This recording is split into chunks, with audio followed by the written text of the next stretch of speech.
Dear students, आज हम बात करने जा रहे हैं Watson and Crick model of DNA. मतलब हम डीएनए के डबल हेलिकल मॉडल की बात करने जा रहे हैं। तो डीएनए क्या है? डीएनए बेसिकली एक पॉली न्यूक्लियोटाइड है। पॉली न्यूक्लियोटाइड का मतलब इसमें बहुत सारे न्यूक्लियोटाइड्स हैं, पर कौन से वाले न्यूक्लियोटाइड्स हैं वो आपको पता है कि डीऑक्सी राइबो न्यूक्लियोटाइड्स होते हैं। अब देखिए क्या है। सबसे पहले आपको न्यूक्लियोटाइड का स्ट्रक्चर रिवाइज करना पड़ेगा। आपको पता है कि न्यूक्लियोटाइड में तीन चीजें होती है। एक पेंटोज शुगर, एक नाइट्रोजनस बेस, ये नाइट्रोजनस बेस है, ये पेंटोज शुगर है। और आपको पता है कि पेंटोज शुगर ये एक नंबर कार्बन है, ये दो है, ये तीन है, ये यहां पर 4 नंबर है, और ये ऊपर को 5 नंबर कार्बन है। तो आपको पता है कि यहां पे जो 2 नंबर कार्बन है, इसमें डीएनए के केस में ऑक्सीजन नहीं होती इस शुगर में, that's why it is called है डीऑक्सीराइबोज। और यहां पर ये तीसरी पोजीशन है, यहां पे H और OH होता है। और ये देखिए यहां पर ऊपर को क्या जुड़ गया है, ऊपर को हमारे पास जुड़ गया फॉस्फेट। मैं सिंपल आपको फॉस्फेट को, वैसे आपको पता है कि फॉस्फेट इस तरह से होता है O नेगेटिव, और यहां भी हमारे पास O नेगेटिव आ गया, यहां भी O नेगेटिव आ गया। क्लियर? तो ये होता है PO4 3 नेगेटिव। तो ये फॉस्फेट ग्रुप जुड़ा। अब ये जो तीन चीजें हमारे पास बनी, ये तीनों जुड़ करके बनाती है एक न्यूक्लियोटाइड। अब एक न्यूक्लियोटाइड जब दूसरे न्यूक्लियोटाइड के साथ जुड़ेगा, then it will become dinucleotide. पर इसके लिए आपको क्या चीजें समझनी जरूरी है? डाई न्यूक्लियोटाइड जब भी बनेगा, तो ये देखना जिस तरफ हमारे पास फॉस्फेट होगा वो 5' एंड होगा, और ये वाला एंड जो होता है ये 3' एंड होता है। अब कैसे एक न्यूक्लियोटाइड दूसरे न्यूक्लियोटाइड के साथ जुड़ता है, इसको अब हम डिस्कस करने जा रहे हैं कि एक न्यूक्लियोटाइड जब दूसरे न्यूक्लियोटाइड के साथ जुड़ेगा तो वो किस तरह से जुड़ेगा। तो अगर आप देखिए, यहां पर आप समझने की कोशिश करें, यहां क्या है हमारे पास। ये देखिए, ये एक न्यूक्लियोटाइड है। कहां तक एक न्यूक्लियोटाइड है? ये यहां तक और यहां तक एक न्यूक्लियोटाइड है। अब इस न्यूक्लियोटाइड का 3' एंड, और ये देखिए ये दूसरा न्यूक्लियोटाइड है, यहां से ऊपर ये हमारे पास दूसरा न्यूक्लियोटाइड। इस न्यूक्लियोटाइड का 3' एंड, ये 3 है, देखिए नीचे को 3' एंड है, और इस न्यूक्लियोटाइड का 5' एंड। ये आपस में जुड़ जाते हैं, और इस लिंकेज को बोलते हैं फॉस्फोडाइएस्टर लिंकेज। आपको पता है कि जो शुगर और फॉस्फेट के बीच में जो बॉन्ड बनता था उसको फॉस्फोएस्टर बोलते थे। तो फॉस्फोएस्टर, ये भी phosphoester. No, it becomes phosphodiester bond. इसको आप 3' 5' फॉस्फोडाइएस्टर बॉन्ड भी कह सकते हैं। तो देखिए अब हमारे पास दो न्यूक्लियोटाइड जुड़ गए, फिर यहां पे तीन जुड़ गए, और इस तरह से ये चेन बनती जाएगी। It becomes a polynucleotide. मतलब एक न्यूक्लियोटाइड को सिंगल न्यूक्लियोटाइड बोलेंगे, दो जुड़ गए तो डाई न्यूक्लियोटाइड, तीन जुड़ गए तो पॉलीन्यूक्लियोटाइड, और इस तरह से बहुत सारे होंगे। तो डीएनए में बेसिकली क्या होता है, डीएनए में दो स्ट्रैंड्स होती है। तो देखिए अगर हम इस स्ट्रैंड को देखें, तो इस स्ट्रैंड में जो ऊपर वाला हिस्सा है वो 5' है। ठीक है, वो 5' हिस्सा है। ठीक है, ये 5' है, जहां को फॉस्फेट होगा वो 5' एंड होगा, और जिधर को हमारे पास ये शुगर होगी ये 3' एंड होगा। तो मतलब ये जो स्ट्रैंड चल रही है, ये चल रही है 5' 3' में। अब डीएनए के केस में दो स्ट्रैंड्स होती है, इसलिए उसको बोलते हैं डबल हेलिकल। अब देखिए, ये देखिए यहां जो डीएनए की दूसरी स्ट्रैंड है, अगर आप इस स्ट्रैंड को देखें, ये देखिए ये जो दूसरी स्ट्रैंड है, अब आप देखेंगे कि इसमें ऊपर मैंने शुगर दिखाई है। तो शुगर का ये वाला जो एंड होगा ये 3' होगा, और ये नीचे वाला 5' होगा। तो पहली चीज, डीएनए में दो स्ट्रैंड्स होती है, और वो जो दोनों स्ट्रैंड्स होती है वो एंटी पैरेलल होती है। एंटी पैरेलल का मतलब क्या होता है कि एक 5' 3' में होती है, दूसरी 3' 5' में होती है। देखिए अब यहां पे मैं आपको एंटी पैरेलल दिखाने जा रहा हूं कि एंटी पैरेलल का बेसिकली मतलब क्या। ये देखिए इस टिप को आप समझिए कि ये टिप है 5' और ये है 3' तो देखिए जो दूसरी स्ट्रैंड होगी वो इस तरह से होगी, इसमें यहां पर 3' होगा और यहां पे 5' होगा। Very important, that is the two strands of DNA, they are anti parallel. उनकी जो पोलैरिटी होती है वो एंटी पैरेलल होती है। एक 5' 3' डायरेक्शन में रन करती है, दूसरी 3' 5' में रन करती है।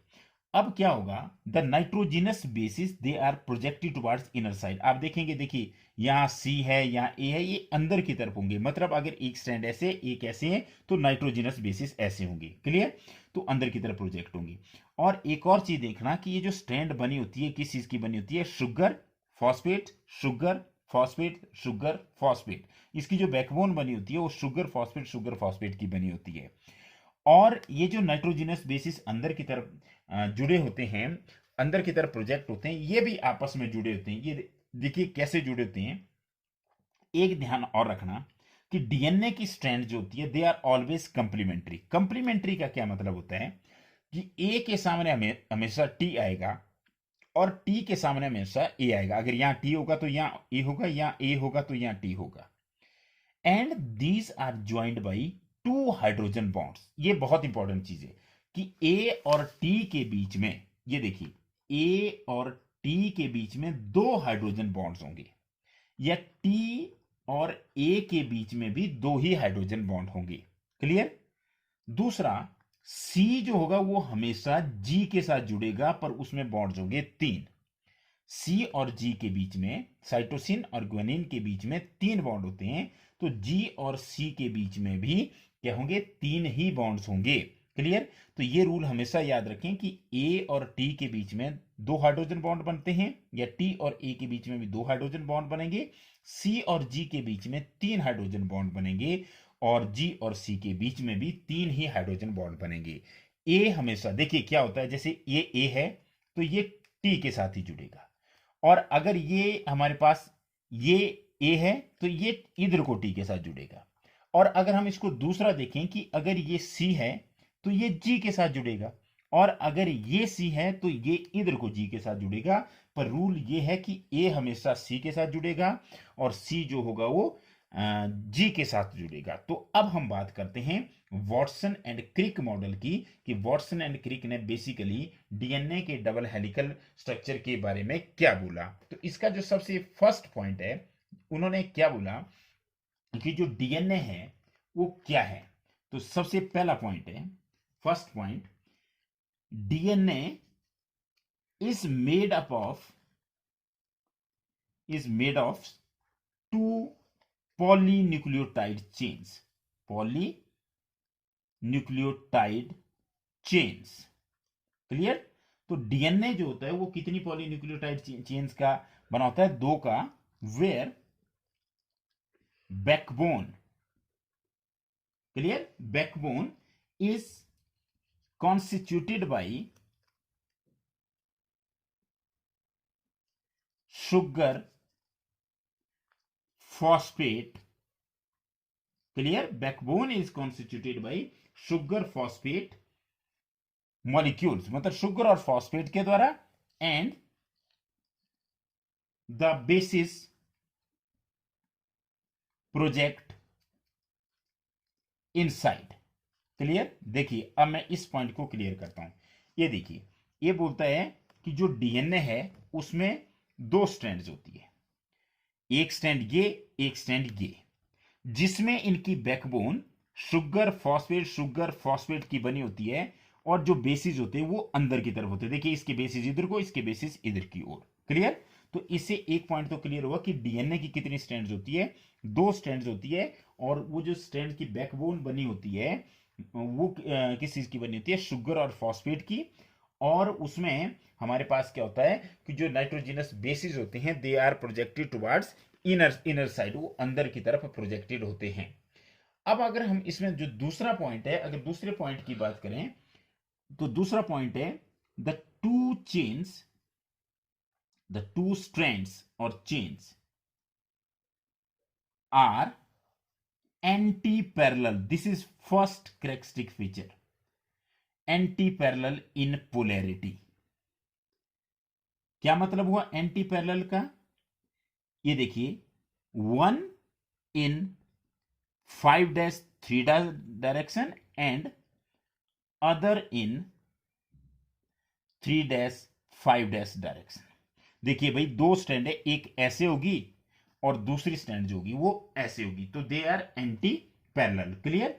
तो ये भी मैंने आपको पहले क्लियर कर दिया कि अगर मान लीजिए हमारे पास एक स्टैंड ऐसे हैं तो दूसरी स्ट्रैंड जो होगी वो ऐसे होगी। देखिए इसमें शुगर ऊपर को है तो शुगर वाला जो एंड होता है वो 3 डैश होता है, और फॉस्फेट नीचे को तो वो 5 डैश होता है। इसमें हमारे पास क्या होता है, ये देखिए आप फॉस्फेट ऊपर है तो ये 5 डैश है और 3 डैश है। क्लियर? तो ये इसका सेकंड पॉइंट है कि जो दो स्ट्रैंड्स होती है वो एंटी पैरेलल होती है। अब इसमें जो थर्ड पॉइंट है, द स्ट्रैंड्स आर कंप्लीमेंट्री, ये भी मैं आपको यहां पे बताने जा रहा हूं। Strands are complementary. क्या मतलब हुआ कंप्लीमेंट्री का? कंप्लीमेंट्री का मतलब होता है कि अगर एक स्ट्रैंड पर ए है तो सामने वाली पर टी होगा, और अगर उसमें टी है तो सामने वाली पर ए होगा। अगर एक तरफ सी है तो दूसरी तरफ जी होगा, और एक तरफ जी है तो दूसरी तरफ सी होगा। This is complementary. कंप्लीमेंट्री का मतलब क्या होता है कि स्ट्रैंड्स के जो अगर नाइट्रोजनस बेसिस एक स्ट्रैंड पर आपको पता हो तो दूसरे स्ट्रैंड पर आप क्या कर सकते हैं, उसके बता सकते हैं। क्यों? क्योंकि रूल ये है कि ए के सामने हमेशा टी होगा और टी के सामने हमेशा ए होगा, सी के सामने जी होगा और जी के सामने हमेशा सी होगा। ए और टी के बीच में डबल बॉन्ड होंगे, डबल हाइड्रोजन बॉन्ड्स होंगे, और सी और जी के बीच में ट्रिपल हाइड्रोजन बॉन्ड्स होंगे, मतलब 3 हाइड्रोजन बॉन्ड्स होंगे। अगला जो इसका पॉइंट है, the bases in two strands are paired through H bonds. ये मैं करवा चुका, इसी पॉइंट को भी आप बोलते हैं the bases in two strands are paired through H bonds. H bonds means hydrogen bonds, और हाइड्रोजन बॉन्ड जो होती है वो वीक फोर्स होती है। हाइड्रोजन बॉन्ड एक एच के बीच में और मोस्ट इलेक्ट्रोनेगेटिव एटम के बीच में बनते हैं, जैसे ऑक्सीजन और फ्लोरीन होती है, और उसका जो साइज होना चाहिए वो छोटा होना चाहिए। तो जो बेसिस होते हैं दो स्ट्रैंड्स के बीच में, वो कौन से बॉन्ड से जुड़े होते हैं? हाइड्रोजन बॉन्ड से, टू फॉर्म बेस पेयर्स।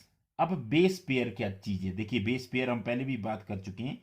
मतलब ए जो है, ए जुड़ेगा टी के साथ। तो देखिए ए नाइट्रोजन, ये हमारे पास क्या है, एक नाइट्रोजनस बेस है, दूसरा नाइट्रोजनस बेस है, तो दो नाइट्रोजनस बेस का जो जोड़ा होगा, eighty is a nitrogenous base pair. ठीक है? तो ये बेस पेयर हो गया हमारे पास। क्लियर?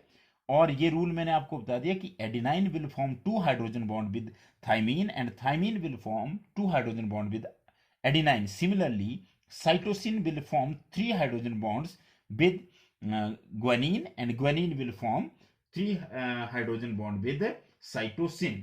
और एक और ध्यान रखना, एक आप सबसे इसमें जो इंपॉर्टेंट है, ग्वानिन एक मतलब क्या होगा, ऑलवेज अ प्यूरिन। प्यूरिन जो होती है comes opposite to pyrimidine। मतलब कभी भी दो पायरिमिडीन आपस में नहीं जुड़ेगी। देखिए ये हमारे पास ये प्यूरिन है, ये सॉरी ये पायरिमिडीन है, क्योंकि पायरिमिडीन में एक ही रिंग होता है 6 मेंबर्ड। ये प्यूरिन है, देखिए इसमें 2 रिंग मान रहा हूं मैं कि भाई ये एक 6 मेंबर्ड रिंग है और ये 5 मेंबर्ड रिंग है। तो ये जो होगी 6 मेंबर्ड रिंग वाली, या तो एडेनिन होगी या ग्वानिन होगी, और ये हमेशा जो होगी ये 6 मेंबर्ड वाली चीज के साथ जुड़ी होगी, जो कि साइटोसिन और थाइमिन होगी। क्यों? क्योंकि यहां पे यूरेसिल नहीं होगा। हम बात करें डीएनए की, और डीएनए में थाइमिन होता है, तो हमेशा एक प्यूरिन के सामने पायरिमिडीन आएगी, एक पायरिमिडीन के सामने प्यूरिन आएगी। दे लाई अपोजिट टू वन अनदर। ये बहुत इंपॉर्टेंट है। दिस जनरेट्स, इससे क्या होता है, दिस जनरेट्स यूनिफॉर्म, इससे एक यूनिफॉर्म क्या हो जाएगी, distance between two strands of helix. Clear? तो ऐसा होने से दो हेलिक्स के बीच में क्या होगा, एक यूनिफॉर्म डिस्टेंस हो जाएगी। क्यों यूनिफॉर्म डिस्टेंस होगी? क्योंकि देखिए यूनिफॉर्म जो हमारे पास प्यूरिन और पायरिमिडीन का साइज जो बराबर है, इसमें 2 रिंग है, इसमें 1 रिंग है, तो ये बराबर है, तो इतनी ही डिस्टेंस रहेगी उसके बीच में। इसे एक यूनिफॉर्म डिस्टेंस जो है वो मेंटेन होगी, मतलब ऑलमोस्ट यूनिफॉर्म डिस्टेंस रहेगी। अगला पॉइंट क्या है, the two chains, the two strands, मैं उनको स्ट्रैंड्स बोल रहा हूं, द टू स्ट्रैंड्स, वो जो दो स्ट्रैंड्स होती है वो कैसी होती है, are coiled in right handed fashion. Basically क्या है, अभी मैं आपको समझाऊंगा, एक और स्ट्रक्चर देने वाला है कि ये दो स्ट्रैंड्स है। देखिए अब हम इनको ऐसे सिंपल मान रहे हैं कि ये ए है तो ये टी है, ये सी है तो जी है, ऐसे दो स्ट्रैंड्स है, जैसे आप लेडर की तरह एक सीढ़ी है। अब आप इसको ऐसे पकड़िए और इसको सीधे हाथ की तरफ घुमा दीजिए, तो जो दो स्ट्रैंड है वो क्या कर जाती है, वो क्वाइल कर जाती है ऐसे। कैसे? राइट हैंड फैशन में, हैविंग पिच, जो पिच होगी द, या सीधा भी लिख सकते हैं the pitch of the helix, जो हेलिक्स की पिच होगी वो कितनी होगी, वो होगी 3.4 नैनोमीटर। जो पिच होगी वो कितनी होगी, 3.4 नैनोमीटर। एंड देयर आर रफली 10 base pairs, and there are रफली 10 बेस पेयर्स। कैसे होंगे 10 base pair in each turn, एक टर्न में, तो एक दो टर्न के बीच की जो डिस्टेंस होती है उसको पिच पिच बोलते हैं। और उसमें कितने बेस पेयर आएंगे, उसके बेस पेयर आएंगे 10। अब देखिए जब हमारे पास 3.4, जैसे मान लीजिए दो टर्न की बीच की डिस्टेंस है 3.4 नैनोमीटर, तो बेस पेयर्स के बीच की डिस्टेंस क्या होगी, the distance between adjacent base pairs, adjacent base pairs is 0.34 nanometre. Naturally जब 10 आएंगे, 10 के बीच में 3.4 है, तो 2 के बीच में कितनी होगी हमारे पास, अप्रोक्सीमेटली 0.3 नैनोमीटर। और इसके अलावा एक और जो पॉइंट है, वो क्या पॉइंट है, ये पॉइंट सबसे इंपॉर्टेंट है कि the plane of one base pair, the plane of one base pair stacks over the other, clear, over the other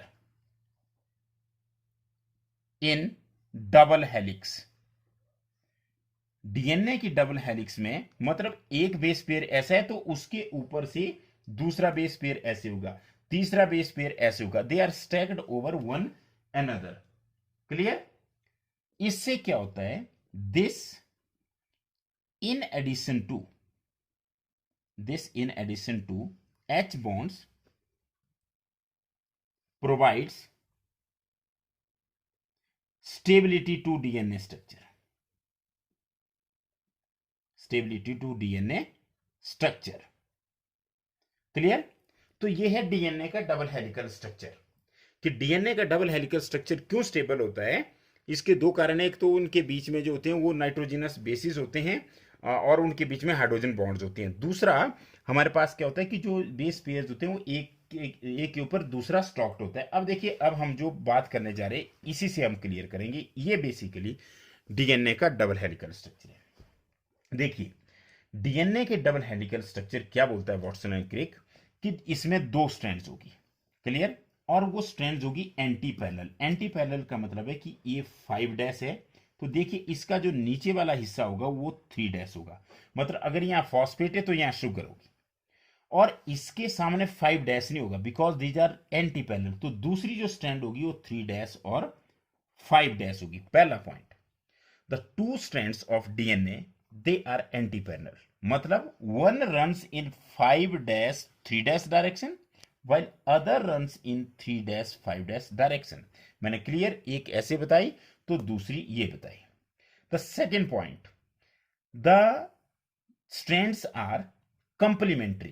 complementary का मतलब क्या है कि अगर एक स्ट्रैंड पर एडिनाइन है तो सामने वाले पर क्या होगा, थाइमीन। ये देखिए ग्रीन मतलब एडिनाइन, ये देखिए ये एडिनाइन है। अब मैं इसको यहां दिखा रहा हूं, तो सामने वाली पे क्या होगा, थाइमीन होगा। अब देखिए एडिनाइन इस साइड को है तो इधर को थाइमीन होगा। अगर यहां एडिनाइन है तो ये थाइमीन है, यहां एडिनाइन है तो ये थाइमीन है। मतलब एक स्टैंड पे अगर एडिनाइन होगा तो सामने वाली स्टैंड पे क्या होगा, थाइमीन होगा। और एडिनाइन और थाइमीन के बीच में कितने हाइड्रोजन बॉन्ड बनेंगे, 2। ये बहुत इंपॉर्टेंट है। चाहे टी ए के साथ जुड़े चाहे ए टी के साथ जुड़े, कितने हाइड्रोजन बॉन्ड बनेंगे? 2। और अगर साइटोसिन होगा तो उसके सामने होगा ग्वानिन। ये देखिए पिंक कलर का साइटोसिन है तो सामने ब्लू कलर है, पिंक कलर है सामने ब्लू कलर है, क्लियर। और सी और जी के बीच में कितने हाइड्रोजन बॉन्ड बनेंगे? 3। अब ऐसा होने से क्या होगा, इससे एक प्यूरिन आएगी, एक हमारे पास प्यूरिन आएगी, जैसे एडेनिन और ग्वानिन, ये जो है ये प्यूरिन है। एक प्यूरिन के साथ एक पैरिमिडिन जुड़ेगी और इस वजह से इनके बीच की जो डिस्टेंस है वो लगभग कांस्टेंट रहेगी। अब अगर हम इसकी इसमें ये बोलता है कि अब ये क्या करती है, जो दो स्ट्रैंड्स है वो स्पाइरली क्वाइल्ड कर जाती है राइट हैंड मेंडन में, क्लियर। तो अब देखें आप इसको, अगर इसको हम पहले ऐसे माने, ऐसे अगर इसको माने, ये देखिए ऐसे थी अगर ये, तो अब ये क्वाइल करके ऐसी हो गई। और ये जो ये होती है डिस्टेंस बिटवीन एडजेसेंट टर्न, इसको बोलते हैं पिच। ये पिच कितनी होती है? 3.4 नैनोमीटर की होती है, 3.4 नैनोमीटर। तो इसका मतलब यहां से और यहां तक टोटल बेस पेयर जो आएंगे वो 10 बेस पेयर आएंगे, इसलिए दो बेस पेयर के बीच में 0.3 नैनोमीटर की डिस्टेंस होगी दो बेस पेयर के बीच में। अब ये एक और है कि ये जो बेस पेयर होते हैं ये एक के ऊपर एक स्टॉक्ड होते हैं, इससे भी स्टेबिलिटी आती है, इससे भी डीएनए की जो डबल हेलिकल स्ट्रक्चर होता है वो बहुत ज़्यादा स्टेबल होता है। एक और चीज़ जो उसमें नहीं बताई गई है वो ये है कि इसमें दो ग्रुप्स बनते हैं। दो ग्रुप देखिए, यहां से बड़ा मोड जिसको हम ये देखिए, ये अगर आप इसको देखें ये बड़ा है, इसको बोलते हैं मेजर ग्रुप, ये मेजर ग्रुप है। और ये जो दूसरा है ये वाला देखिए, ये होगा माइनर ग्रुप। तो इसमें मेजर ग्रुप भी होते हैं और माइनर ग्रुप भी होते हैं, क्लियर। तो इस तरह से हमारे पास ये क्या हो गया, ये डीएनए का डबल हेलिकल स्ट्रक्चर है। तो अब मैं लास्टली आपको रिपीट करके बता रहा हूं कि क्या होता है वॉटसन एंड क्रिक मॉडल। तो it is the 3 dimensional structure of DNA proposed by Watson and Crick in the year of 1953. According to them, DNA consisted of two helical strands that are coiled around a common axis to form double helix. Each DNA molecule has two strands coiling to each other and they run in an anti-parallel manner. That is, one strand has 5' end and 3' end. The if one strand has run in 5' 3' direction, the other will run in 3' 5' direction. The backbone is formed by sugar phosphate sugar and the nitrogenous bases they are projecting toward the inner sides. The diameter of the double helix is 2 nanometer and double helical structure repeats at an interval of 3.4 nanometer which correspond to the 10 base pair. मतलब कि ये भी आपसे बहुत important चीज है कि इसका जो डायमीटर होता है वो कांस्टेंट डायमीटर होता है, और इसका जो कांस्टेंट डायमीटर होता है वो 2 नैनोमीटर, 2 नैनोमीटर का मतलब होता है 20 एंगस्ट्रॉन का इसका डायमीटर होता है। और आपको पता है कि जो टर्न जो रिपीट करता है वो कितने के बाद, हेलिकल स्ट्रक्चर जो रिपीट करता है वो 3.4 नैनोमीटर के बाद रिपीट करता है, और उसके उसमें कितने बेस पेयर आते हैं? 10 बेस पेयर आते हैं। और इसलिए दो बेस पेयर के बीच की जो डिस्टेंस है वो 0.34 नैनोमीटर होगी, क्योंकि पूरे टर्न की 3.4 होगी तो दो बेसिस के बीच की जो डिस्टेंस होगी इट विल बी 0.34 नैनोमीटर। अब जो हमारे पास टू स्ट्रैंड्स है they are held together by hydrogen bonds and they are complementary to each other. Hydrogen complementary का मतलब है कि ए के सामने हमेशा टी आएगा और टी के सामने हमेशा ए आएगा, और उनके बीच में दो हाइड्रोजन बॉन्ड्स होंगे। और इस तरह सी और जी के बीच में 3 होंगे, जी और सी के बीच में भी 3 हाइड्रोजन बॉन्ड होंगे। The deoxyribonucleotides are held together by 3' 5' phosphodiester bond. ये मैंने आपको पहले बता दिया कि जब भी हम दो डीऑक्सीराइबोन्यूक्लियोटाइड्स की बात करते हैं तो उसमें हमारे पास कौन सा होगा? फॉस्फोडाइएस्टर बॉन्ड होगा। तो देखिए ये जो बॉन्ड है ये फॉस्फोडाइएस्टर बॉन्ड है। एक शुगर मतलब एक न्यूक्लियोटाइड और दूसरा न्यूक्लियोटाइड के बीच में जो बॉन्ड होगा वो 3' 5' फॉस्फोडाइएस्टर बॉन्ड होगा, क्लियर। तो ये जो होगा स्ट्रक्चर होगा ये डबल हेलिकल है, क्योंकि ये बिल्कुल एक ट्विस्टेड लेडर की तरह है, और ये जो लेडर ट्विस्ट की गई है ये राइट हैंड मैनर में की गई है। जो लार्जर ग्रुप होता है उसको मेजर ग्रुप कहते हैं, स्मॉलर वाले को माइनर ग्रुप कहते हैं। और लार्जर ग्रुप वहाँ बनता है जहाँ पे स्ट्रैंड दूर दूर होती है, और माइनर ग्रुप वहाँ पे बनता है जहाँ पे स्ट्रैंड नज़दीक नज़दीक होती है। तो इस तरह से आज हमने बात की डीएनए के डबल हेलिकल स्ट्रक्चर की। तो लास्टली मैं एक फ्रांसिस क्रिक ने जो बात की थी सेंट्रल डोगमा, उसकी मैं बात करने जा रहा हूँ कि सेंट्रल डोगमा बेसिकली क्या होता है। देखिए, सेंट्रल डोगमा का मतलब क्या हुआ कि डीएनए से क्या बनेगा, एमआरएनए बनेगा, और एमआरएनए से क्या बनेगी, प्रोटीन हो बनेगी। देखिए यहां पर हमारे पास दो प्रोसेसेस है। सबसे पहले डीएनए से एमआरएनए का बनना कहलाता है ट्रांसक्रिप्शन। डीएनए से एमआरएनए का बनना क्या कहलाता है, ट्रांसक्रिप्शन। और एमआरएनए से प्रोटीन का सिंथेसिस क्या कहलाता है, ट्रांसलेशन। क्लियर। तो मतलब क्या होता है कि डीएनए से बनेगा एमआरएनए, पहले होगी ट्रांसक्रिप्शन। तो डीएनए से, जैसे ये डीएनए देखिए, इससे बनेगा एमआरएनए, और एमआरएनए से कोई प्रोटीन बन जाएगी। क्लियर। इसको बोलते हैं सेंट्रल डोगमा। पर एक और आपको पता है कि डीएनए से डीएनए भी बनता है, डीएनए से एक और डीएनए, इसको बोलते हैं रेप्लिकेशन। क्लियर। डीएनए से डीएनए का बनना क्या कहलाता है, रेप्लिकेशन। पर कुछ वायरसेस में उल्टा होता है। कुछ वायरसेस में क्या होता है, आरएनए से डीएनए होता है, इसको बोलते हैं रिवर्स ट्रांसक्रिप्शन। उल्टी हुई ना, तो it is reverse transcription. Clear. तो ये होता है central dogma. Central dogma basically क्या है, उन्होंने बोला कि इसमें डीएनए से आरएनए बनेगा, और आरएनए से क्या, प्रोटीन बनेगी, और इसको बोलते हैं central dogma reverse. Genetic flow जो है उल्टी साइड में चला गया, और किसमें होगा, that is the flow of information is in reverse direction, that is from RNA to DNA. तो ये था हमारे पास, इसको सेंट्रल डोगमा रिवर्स भी कह सकते हैं आप।